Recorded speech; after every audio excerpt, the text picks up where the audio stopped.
Good afternoon, everyone, and welcome to today's webinar, Measuring Advocacy Outcomes.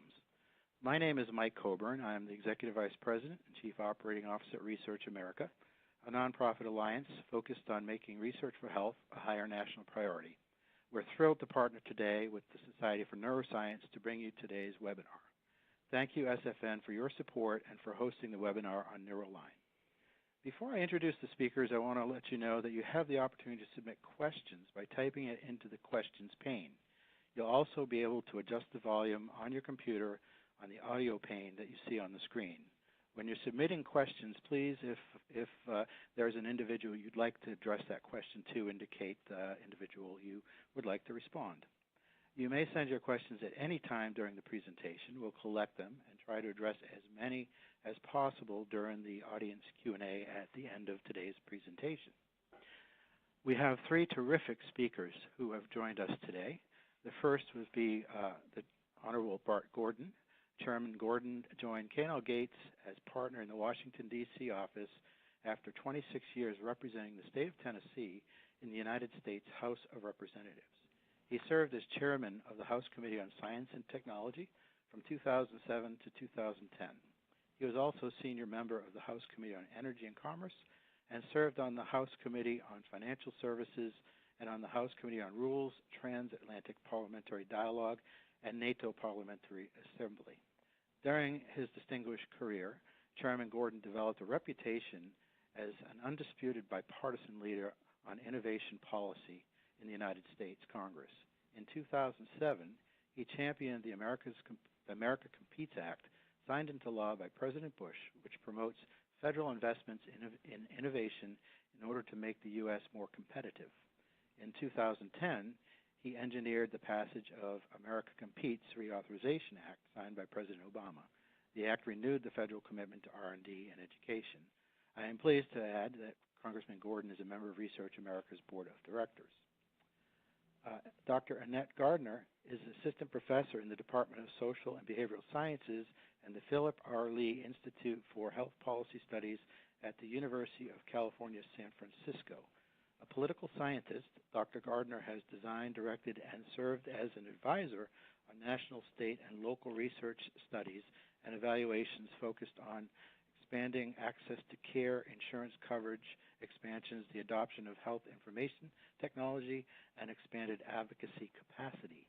She was the director of an 8-year evaluation of the California Endowment's Clinic Consortia Policy and Advocacy Program that paved the way for advocacy and policy change evolution more broadly. And finally, Dr. Carlisle Levine is president and CEO of BLE Solutions in Arlington, Virginia. She is an international development, peace building, and an advocacy evaluator with 26 years of international development experience and 19 years of evaluation experience.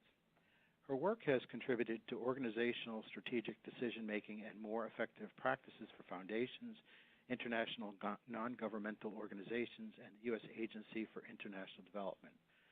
Carlisle has worked for CARE USA, Catholic Relief Services, USAID, and the Inter-American Foundation. We are thrilled to have our speakers with us today, and at this point, I will turn the webinar over to Congressman Gordon. Well, thank you, Mike. Let's see here. Let me get our slide. There we go. I'm going to take more of a macro view of the question of measuring advocacy outcomes, and also from a congressional perspective. Basically, it's just what did you ask for and what did you get? And so now let's look at, how do you get to that get? Well, obviously, you need to define what your ultimate goal is. You need to build relationships with policymakers, and you need to take systematic steps toward those goals. So when you start thinking about defining your goal, really it can be a number of things. It can be legislation. It could be something like wanting to pass the reauthorization of the American Competes Act. Or it might be something that you want to stop, like the EPA from changing the rules on auto emissions. Or it might be funding. Maybe you want to increase funds for the NSF or NIH, or it could be maybe an initiative within those agencies. For example, more funding for cancer research. Or maybe you're asking someone to be a champion for you, someone that will not just be, a vote for you, but somebody will try to round up others and convince them that what you want to achieve is something that should be done. Or it might be as simple as wanting a meeting with a policymaker to go by and talk to them about an issue, just make them more aware of it. So there are many different types of what we call ask, but the more clearly you can define that, it'll be easier for you to both to convince and ultimately to accomplish your goal. Now, let's talk about how you build relationships with policymakers. And this may be the most important thing that I say today, so this is a life lesson that everybody should remember. My grandfather used to tell me that the most important road in the county is the one in front of your house. And that certainly goes with policy makers. The most important road really is their constituents and their district. How is what you want going to impact their constituents or their district? Now, it could be a grant to a university that happens to be in their district, or maybe it's nearby, where they have, some of their constituents are employees there and they drive to work. Or it may be something more general, Alzheimer's research, for example. So in that case, you've got to make it more specific, not just Alzheimer's research in general, but you might want to talk to them about the statistics of how many individuals in their district or their state will have Alzheimer's, or how many families will be impacted, and the cost that it will have on those families. And even better, bringing in some of those families to tell that story, real time.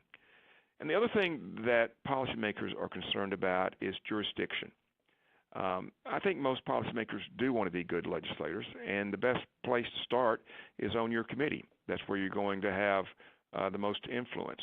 So, if you had, say again, an issue at National Science Foundation or NASA or NIST or those type of agencies, typically those would all be under the authority of the Science Committee. And so you'd want to try to find somebody on the Science Committee that you can convince that what you want is a good thing for their district. So that's and now let's move on to building a relationship with the policymakers. Just keep in mind that you do not have to come to Washington every time you want to try to pitch an issue or try to convince a policymaker to do something that you want. Unfortunately, they're not having as many what we used to call open meetings as they used to. Apparently, they're getting a little rowdy now. But I think most members still have some type of open meeting process where you can go by and see them. And certainly, you should be able to call their office and set up an appointment to go by and talk about your issue. And you also want to talk with the staff there. Now, in the district offices, they do more of what we call casework, Social Security, Veterans Matters, maybe passport. But the chief of staff there is going to be more of a generalist. They're going to be more likely to take your concerns and pass them on to the appropriate person there in Washington. So don't hesitate to try to go in and talk with the chief of staff. And it can be more than once, and bring others in that, again, can tell their story. And if you're going to Washington, hopefully you'll be able to meet with the member. But even almost more important sometime, it will be the staff person in that office that covers that issue. A member of Congress might very well be voting on a dozen or 24 issues, different issues every day between the committee and the floor. So they simply, aren't going to be experts in a lot of areas, but they will have the issues divided up within their staff, and you'll have someone there that will be more knowledgeable. For example, a few years ago, I had a resolution that set a National Pie Day. Now, if you were to go see most members of Congress, they would say, cherry or apple. But if you were talking to the staff person that covered that issue, they would know that it was the ratio of the circumference of a circle to its diameter. And so just, that staff person covering that issue is going to be your really funnel or conduit into that office, and the one that you will continue to be working with. And finally, it's unlikely that you're going to get your get right away. It may take, some time. You're going to have to continue to probably follow up, particularly with the staff person that's going to be designated there.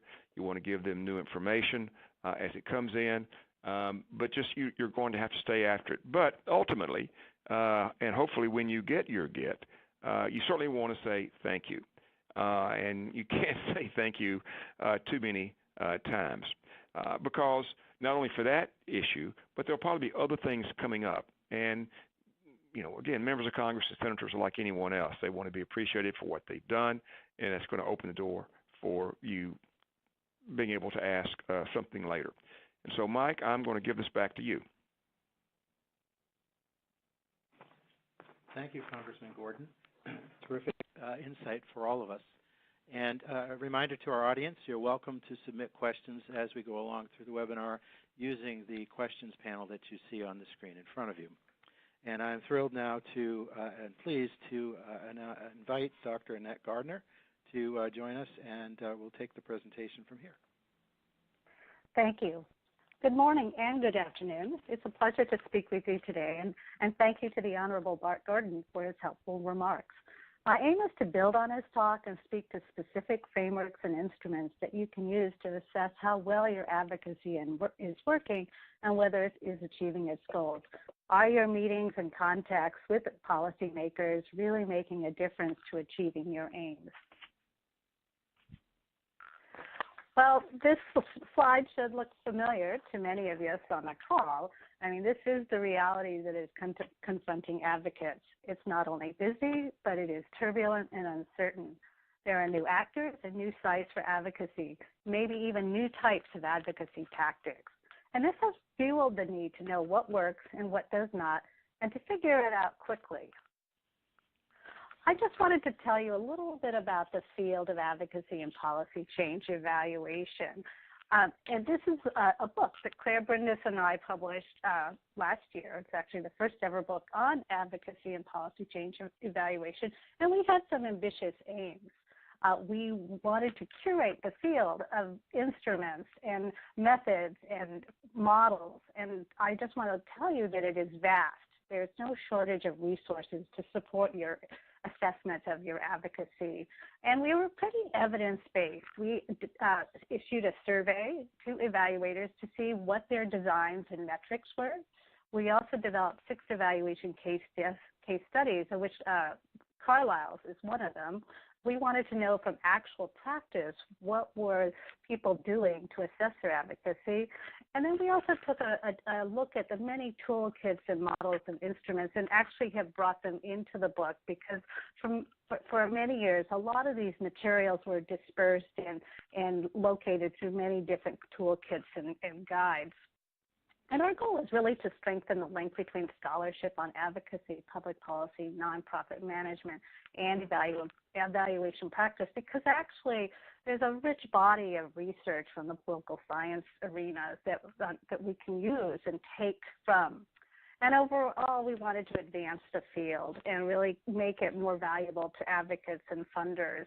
I just want to mention that the book was also targeted to be a resource for funders and advocates, but we also know that advocates may need more accessible resources, but still you'll find in it pretty much not the entire universe, because I have to say this arena keeps growing in terms of adding new metrics and models. I just wanted to start with a couple of observations about policy and policy making. What we see is that, particularly among many private foundations, that policy making is a way to achieve systems-level change to improve social and environmental conditions. However, it's complex. The policy-making process can be very uncertain in terms of its outcomes, and the political context can be very complicated and very dense. You really need to be very aware and sensitive when you come into this arena. But luckily, evaluators and so do advocates have a very robust foundation, theories of change, bodies of actual cases on which they can draw to really develop a deep understanding of the policymaking process. also, so for example, I just wanted to point out one of the models that we see influences quite a bit of evaluation in this arena. It's a very traditional stage model that comes from the political science research. And it's a way to cluster and categorize the steps that policymaking tends to take, starting with advocacy capacity building, where you're really trying to get an organization up and running in its ability to reach out to decision makers, to cultivate relationships with the media. And I know we have quite a few nonprofits on the line, and what we've seen is that this has been an area of considerable investment.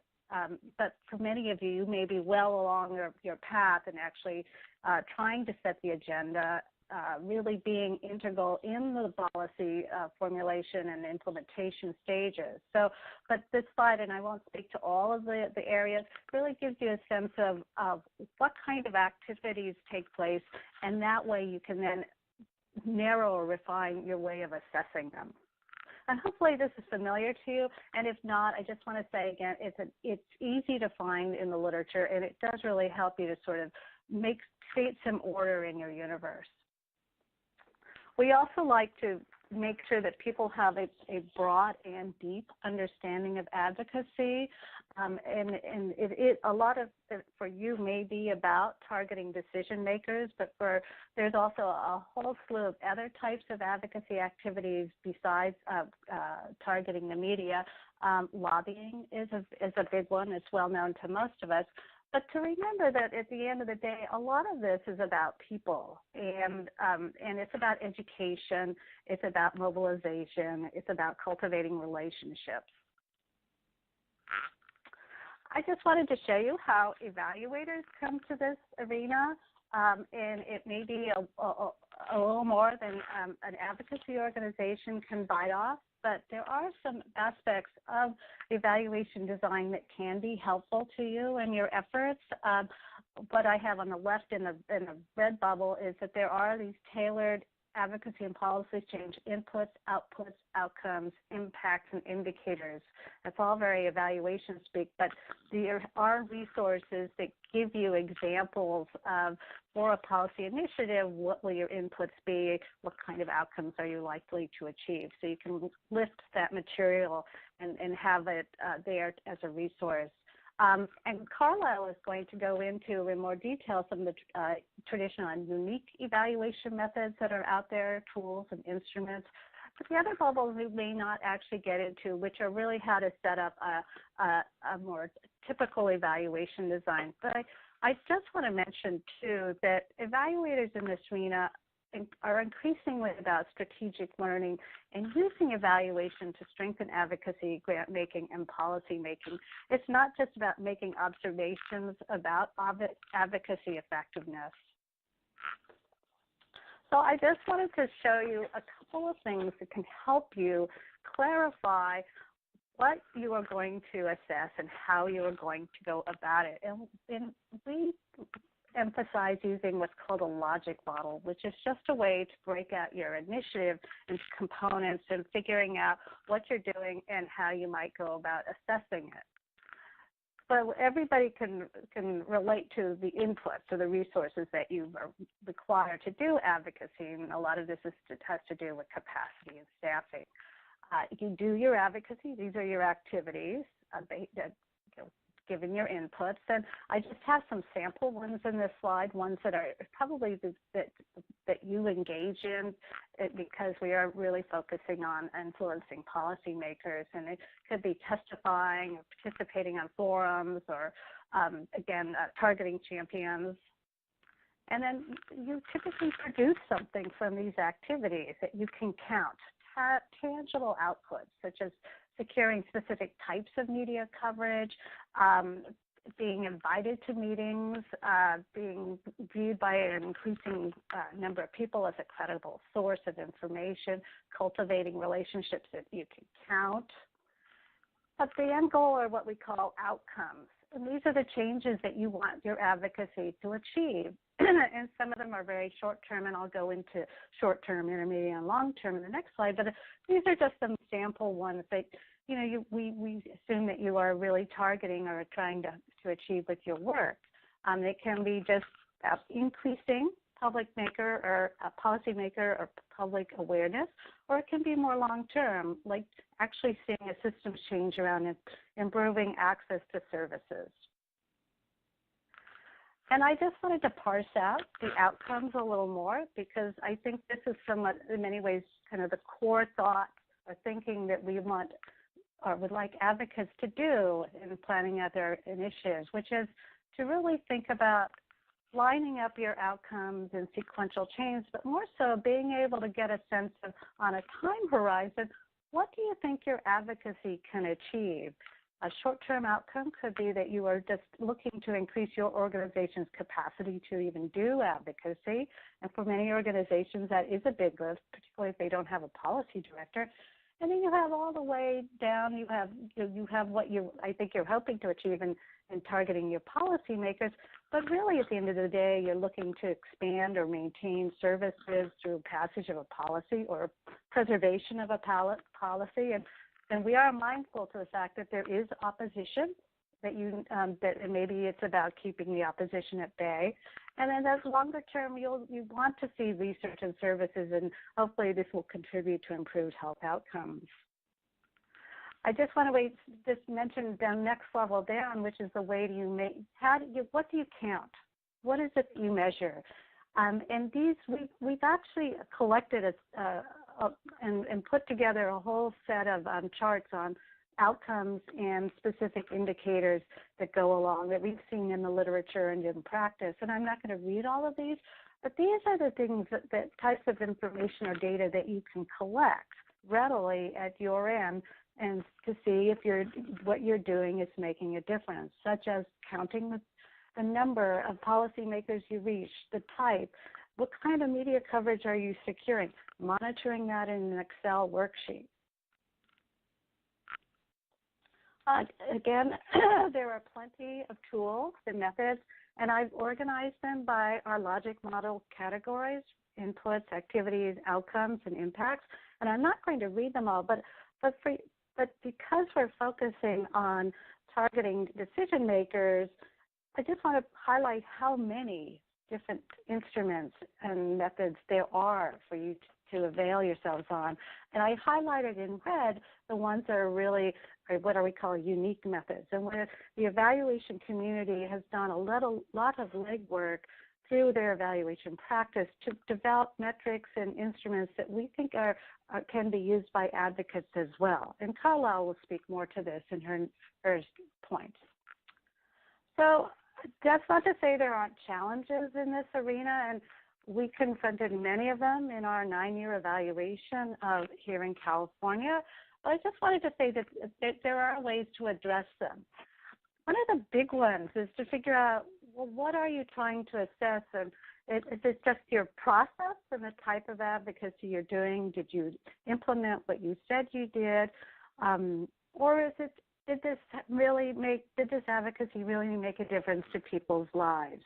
Did the policy pass, and what impact did that have? Now, for many, the problem here is that the time horizon precludes looking at impacts, or it's delayed because the piece of legislation is tabled or vetoed, and you have to come back another day to resume the fight. So, but for many, it's really we think you just need to go back and ask, well, what are you trying to learn, and who needs to know this kind of information? And perhaps some of the short-term or process outcomes are actually more meaningful, such as, are you being called back by your representative for information? Are you at the table? Are you being invited to testify? And are you sustaining those relationships with your decision makers? Another challenge is that, and this should be something that I would think that those of you out there from the university community are particularly sensitive to, is how do you determine attribution, or whether or not your organization's activities really made a difference when there's so many other players in the situation. And we think that, and what we see is that this acknowledgement that attribution may not be possible to show that contribution may actually be more a reality because there are so many inputs, there are so many actors and players and events that are part of the process. So that there's no shame in detailing or describing contribution. And also to keep coming back to this question of, well, really, what type of evidence is meaningful and to whom? Perhaps it really is that the description of what a successful change was and how a policy really had an impact on its targets. And the last issue is feasibility, and that in a policy and policymaking environment, it is not always possible to do an experimental design, and there are questions with having a large enough N or sample population or randomization.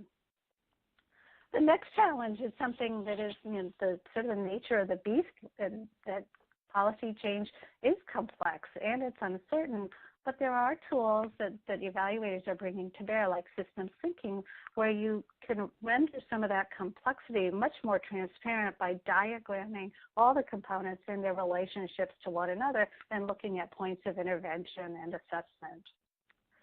The last challenge, and something that I would imagine is familiar to many of you, is that having the capacity to assess your advocacy in real time is hard, not because you may not have an evaluator.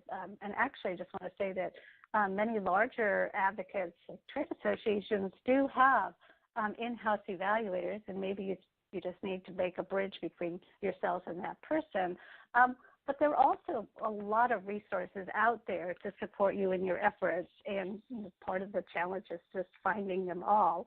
And this is actually an area we're very interested in, and how do we bridge that gap between the resources and advocates, but also maybe we need more tailored resources that are less what we call evaluation speak.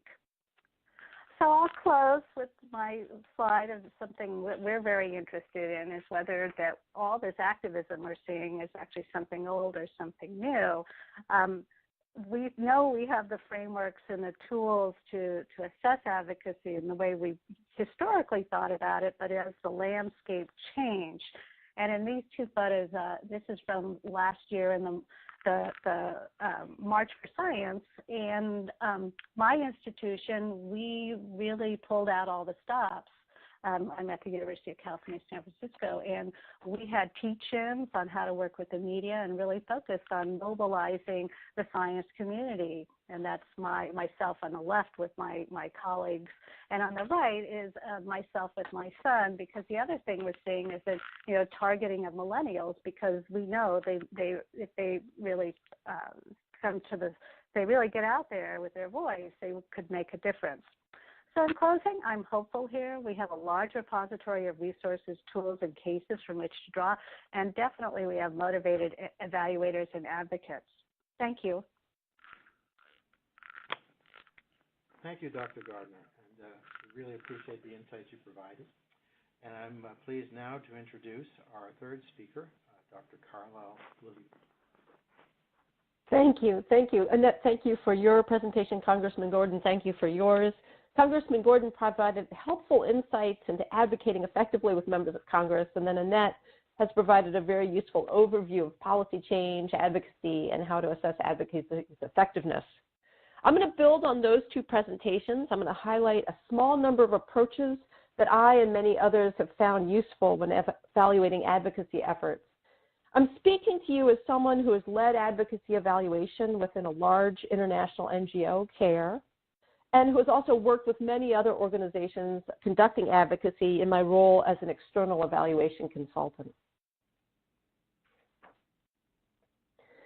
All advocacy work, from my point of view, should start with two things, and one is an understanding of one's organization's or coalition's advocacy capacities, and also an understanding of the policy landscape.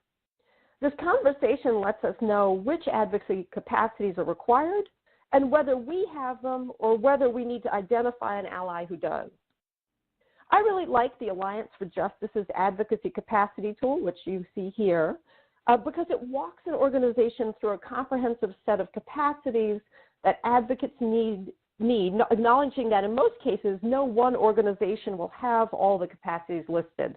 The tool encourages organizations to identify missing capacities and then to also identify allies who can help fill those gaps. In a landscape assessment, we look at our policy issue within the policy context. This helps us to understand if the context is ripe for pushing for broad policy change that favors our issue, or whether our goal will be to maintain the status quo or to minimize movement in what we consider to be the wrong direction. I think we've all highlighted that, and we've all acknowledged that any of these policy change successes would be considered a success depending on the policy context. So as part of a landscape assessment, we figure out which policymakers are best placed to influence, positively or negatively, our policy issue. We then examine the priorities and also figure out what or who else in the policy environment will be influencing them on this issue. So what are the other pressing policy issues out there competing for their attention? Can our issue benefit from any of these, or are there some that might negatively affect how our issue is received?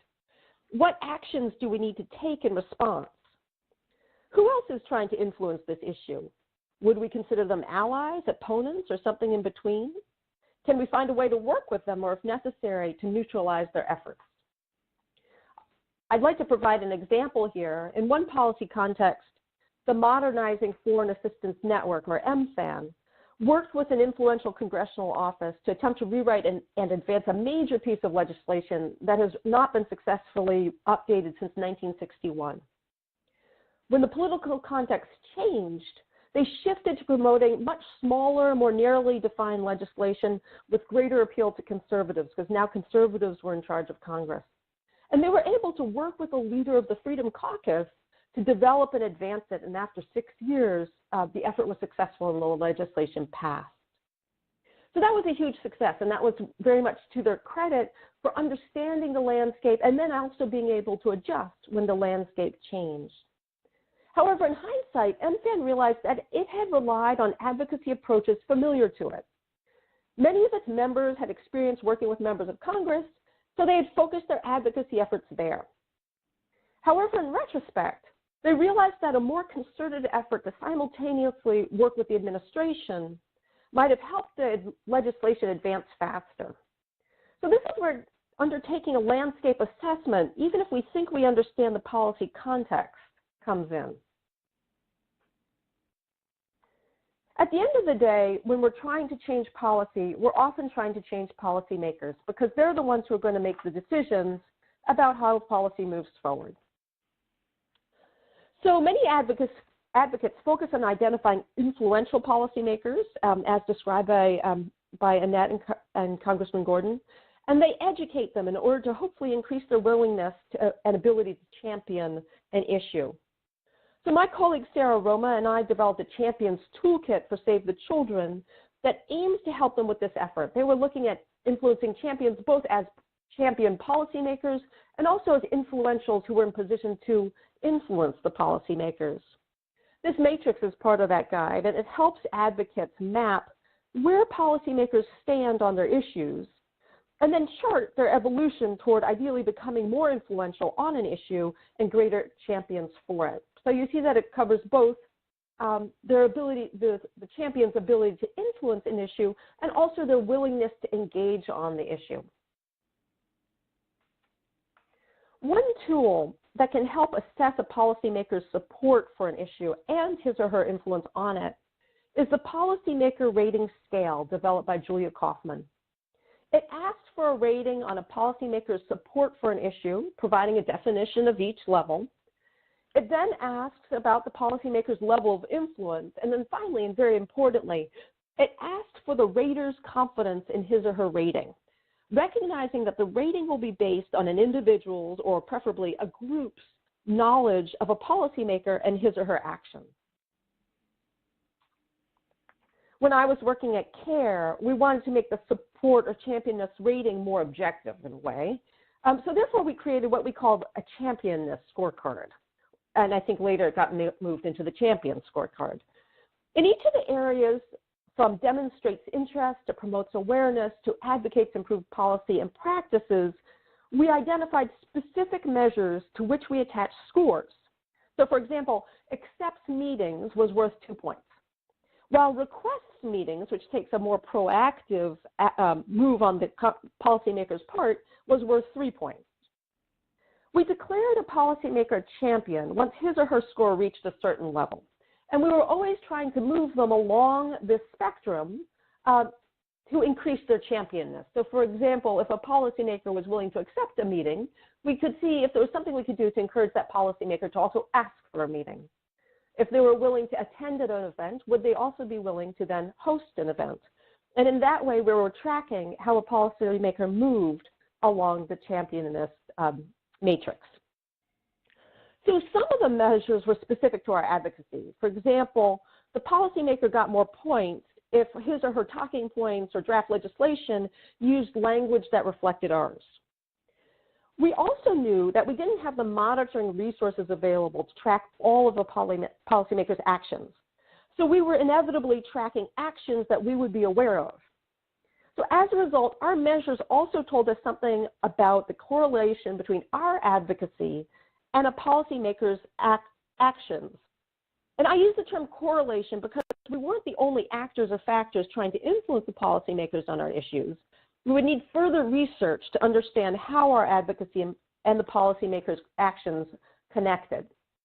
But establishing correlations was an important step toward that. So for example, we could say that we provided some language about something, and then we saw the policymaker use it. The policymaker got points for that, but it would only be with further research that we'd be able to know for sure whether or not the policymaker was using that language because we had suggested it.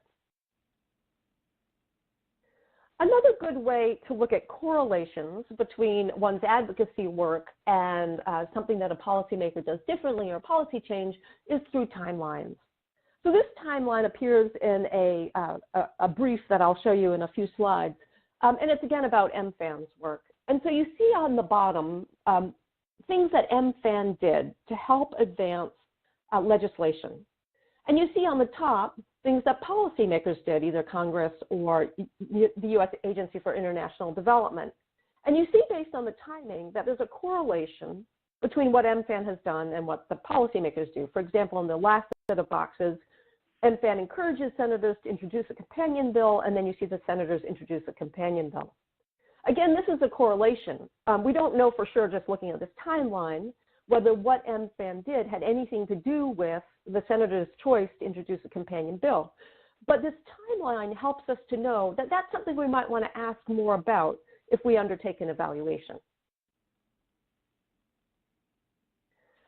Another way to look at correlations is with content analysis.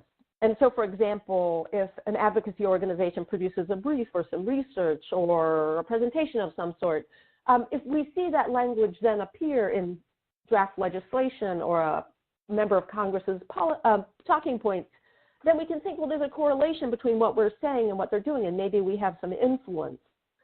Again, we don't know that for sure unless we explore it further, but having recognized the correlation, we now know that we should do that.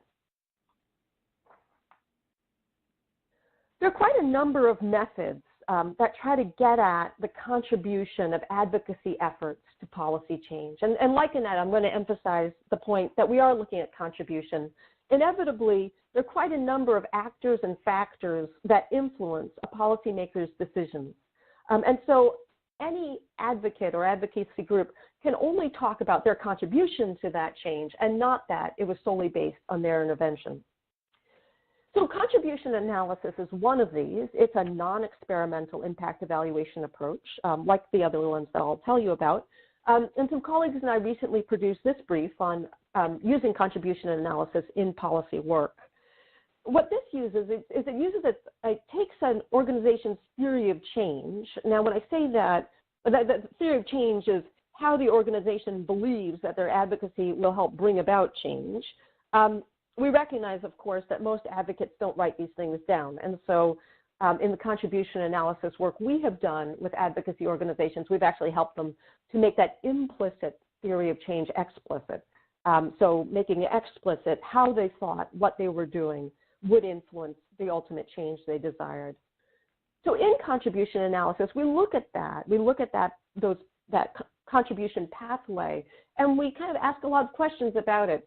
Does it really make sense that the advocates thought that this would lead to that? And what else was required in order to bring about that change? So we test that. And we also look at alternative explanations. So for example, an advocacy organization can say they were doing this group of things and they think that it influenced policy change. But there were also these other things happening in the environment where they might have been factors such as other legislation that was out there or other competing interests or events, or they might have been other advocates advocating in the same way or slightly differently or contrary to our advocates of interest. And we need to look at all the alternative explanations and figure out what really was our group of advocates' contribution to this change, if there was one at all. You know, ideally you have access to policymakers themselves or their staff members who can give you this information. Maybe you're looking at documents. Maybe you're talking to others who've been involved in this advocacy who would have some idea about what that influence might be. The goal of contribution analysis is to reduce your uncertainty about an intervention's contribution to a policy change so that you can say with increased confidence, yes, this intervention contributed to this policy change in such and such a way. There are a number of other methods that are also used to look at contribution. One of them is process tracing, which has some specific tests around whether or not it was a particular intervention or something else that contributed to a policy change. Outcome harvesting is a kind of a lighter method, and it looks at a policy change and then asks what contributed to it, looking backwards. What's most important in any of these methods is that we explore this causal change, this process approach of how advocates thought that what they were doing would make a difference, and that we also test the alternative explanations, because certainly there are alternative explanations in the policy context. So that does take an investment of resources, and not all organizations have the resources to do this conduct this sort of evaluation. But something that most should, in fact most do, have the resources to do would be something we call an intense period debrief or an after-action review or a periodic review. In fact, this is ratcheting it way back and talking about something that can fit with your normal advocacy strategy discussions. So I imagine in normal intervals in your advocacy, you sit together as a group and you talk about, well, where was the policy and where is it now? What are the changes in the policy environment? What are the implications for strategy? What did we plan to do? What difference did it make? What else happened? Was it expected or unexpected? And how did we respond? What worked well? What should be continued? What didn't? What needs to be done differently? This kind of conversation can provide valuable information about what's working or not, how the policy environment has changed, and what advocates need to continue to do or change in their approaches. So the advocates sit down and have this conversation together. Maybe they also bring in a critical friend, an ally, someone from the outside who can really challenge them about their beliefs about what they're doing. And maybe you bring in an evaluator who can also bring in some probing questions. It's great if you can write down the conversation because then it can be used for later learning and reflection. And I'll leave my conversation there and open it up for questions and answers. Thank you, Dr. Levine. And we do have a little bit of time for some questions that have come in. We'll get to those. I do want to remind everybody that the webinar will be available through the link that you used to access the webinar today live. This will be available for you to review by clicking on that same link. So you'll be able to see the information and walk through the webinar at your home. We have a couple questions that have come in. This one is to Dr. Gardner. What are the common obstacles you encounter in evaluating policy and advocacy change, and how do you address them?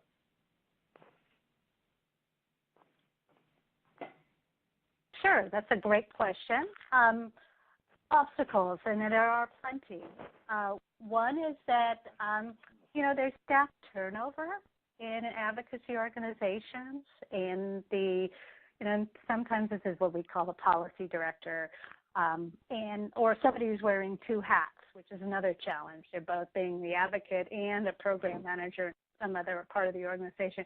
But the turnover can also give rise to inconsistency in the advocacy activity, but also in trying to assess it, particularly as an external evaluator. I think that it's this trying to figure out what are your priorities about what you need to know, and that funders, that like private foundations that have played a big role in supporting advocacy capacity development and achievement of longer-term impacts, have expectations around securing funding, passing a particular policy, which don't always happen. And so how do you assess something that doesn't happen as expected? Another challenge is our restrictions on evaluating lobbying, because there are types of foundations cannot support or fund lobbying, and as an evaluator, you have to figure out how to work that in. So those are some pretty big ones, and maybe Carlisle has some others to add to that list. Okay. Thank you.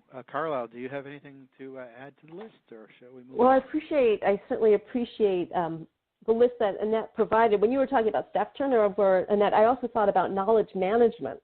And so it's very typical with advocates that advocates run 1,000,000 miles an hour. They're busy advocating. They don't write much down. Knowledge is in their heads, and it's implicit. And so encouraging advocates to share that knowledge can be a challenge.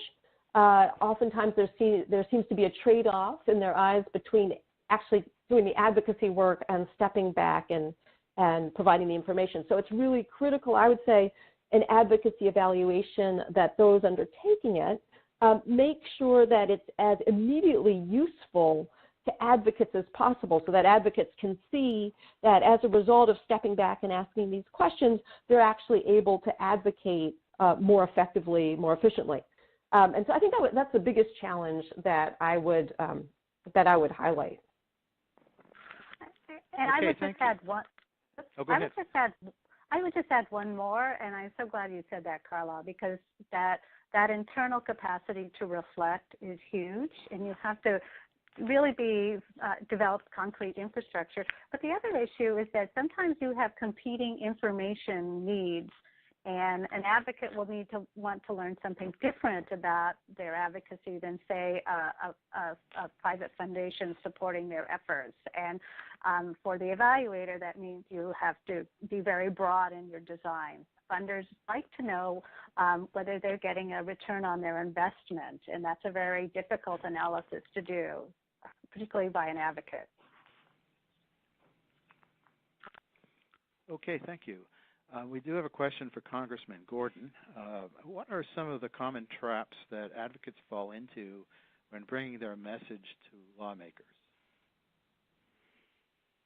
Well, I think, again, I don't know whether it's a trap, but a mistake is not, as I said earlier, is not framing the request in terms of how it impacts their district or constituency, their jurisdiction. And even if it's a major national issue, you still need to connect it to back home. Okay, thank you. This question, I think, we'll put out there to Dr. Gardner and Dr. Levine. Sometimes you hear that 10% of an organization's budget should be spent on evaluation. Is that a good percentage for an organization that focuses on advocacy? More importantly, how do you advocate internally for appropriate resources to devote to evaluation? I can take a crack at that and then Annette hand it over to you if that sounds good.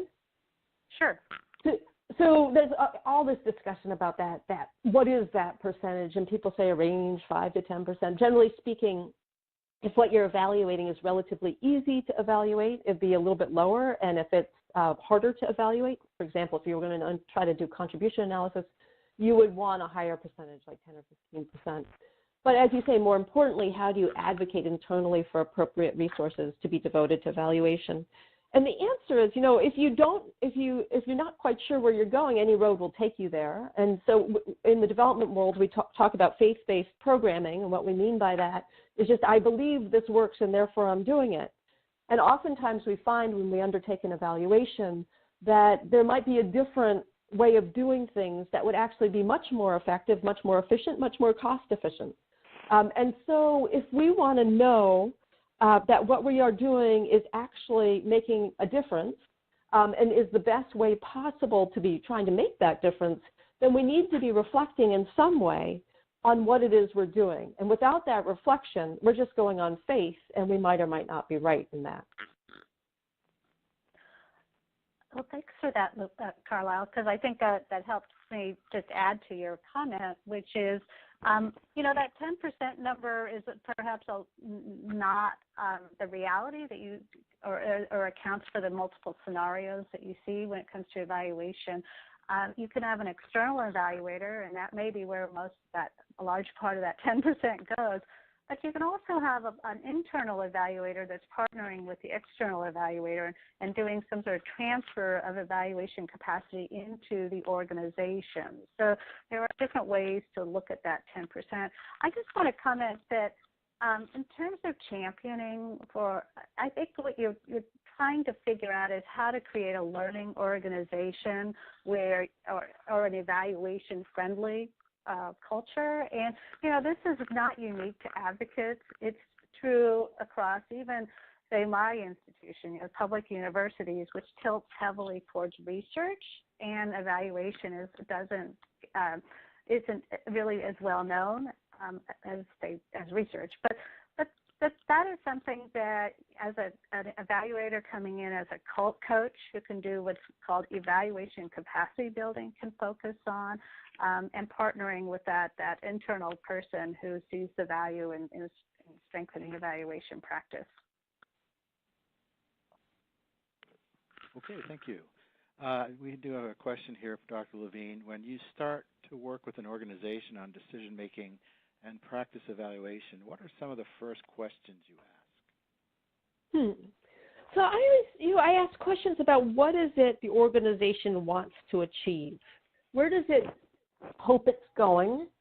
And then what is it thinking about how it's going to get there, and how is it going to know? And so the first things that we want to do is understand what their questions are. And once we understand their questions, then we can figure out appropriate ways to answer them. And so, for example, an organization might say, we're trying to influence some legislation that's in front of Congress, and we're going to be using these tactics to do so. And so the questions might be about, are those tactics working, or are those the right tactics? And then you build out your evaluation methods, and also you figure out with whom you need to be speaking based on that. So the starting point is, what do you want to know? What do you need to ask? And therefore, how are we going to answer it? Okay, thank you. This question, I think, we'll toss it out for everyone to contribute to. What do you see as key differences between measuring advocacy outcomes at the international, national, and then state and local level? What are the similarities?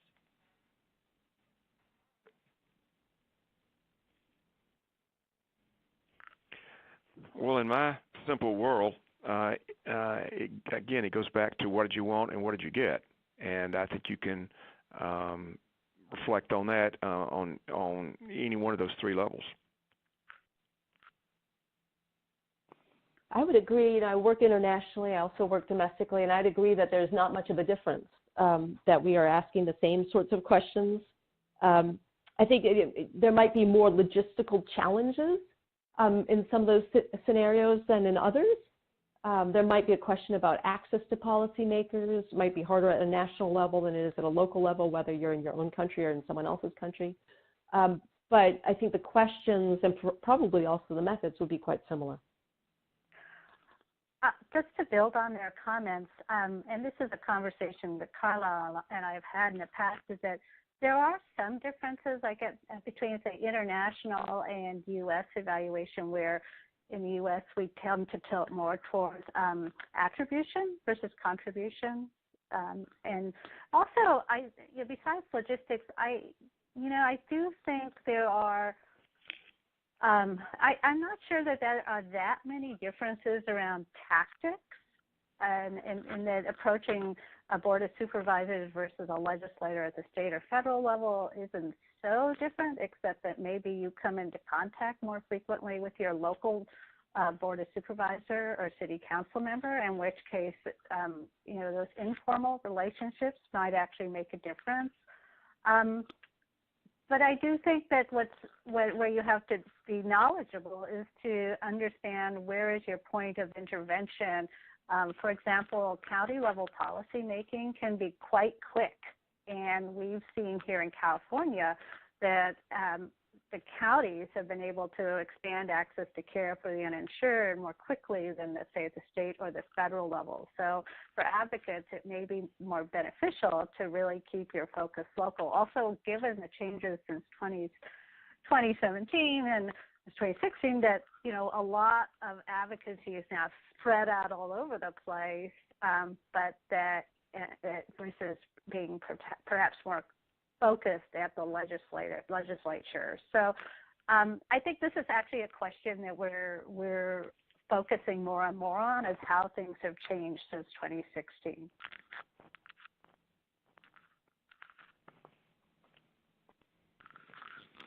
Okay, well, I want to take a moment to thank our presenters who not only took time to join us today to speak on an issue so close to all of our hearts, advocacy, but helping to shape the webinar as well.